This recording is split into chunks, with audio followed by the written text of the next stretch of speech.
We have been doing Woke Jesus, and I've realized everyone sort of has their own version of who Jesus is. I have my version of who he is, you have your version, and it doesn't really matter what the Bible says, it's just a matter of how I experience Jesus. And we've been talking about how there's gay Jesus, and there's Muslim Jesus, and there's feminist Jesus, and I kind of realized the reason we have all of these different versions of Jesus in Christianity, growing up in church, people would tell me that God had spoken to them, but the thing that they're saying that God had spoken to them directly contradicted the Bible.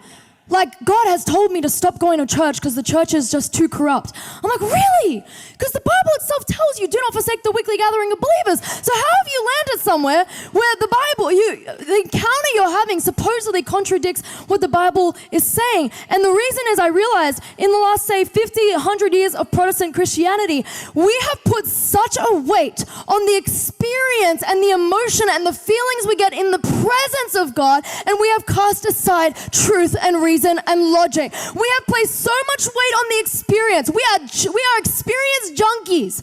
We are goosebump junkies, going from conference to conference to try to feel something, and we have cast aside reason and logic. A lot of people, they can't tell you why they believe what they believe. It was just some sort of experience they had with God. But the problem with that, not only does it create a bunch of heresies in the church and a bunch of Jesuses, a bunch of woke Jesuses, the problem is, if you do not have reason and logic behind the hope that you have in Jesus Christ, one day, all it takes is one atheist or one Muslim to come up to you, poke holes in your faith, and your faith begins to unravel. And that's why we've seen so many Christians deconstruct in their faith over the last few years, over the last 50 years. Deconstruction. Everybody's leaving the faith. Christians are walking away from their faith, and there's one real reason. They never wrestled with God. They never dealt with the deep questions of theology and what the Bible says and morality and all this kind of stuff. And so when an atheist would come up to them and say, why do you believe that God exists? You believe in some fake sky daddy in the air,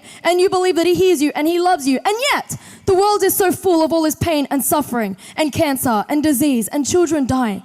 You believe in that God? Really? Don't you know the science? Don't you know that scientists have been able to show the theory of evolution, that life evolved over 1 billion years? Don't you know that scientists have been able to create life forms in a petri dish, in a flask? Don't you know that you can believe in this fake little mythical book and this sky daddy if you'd like to, but there's some real logic and facts that you can open up your eyes to and see the truth.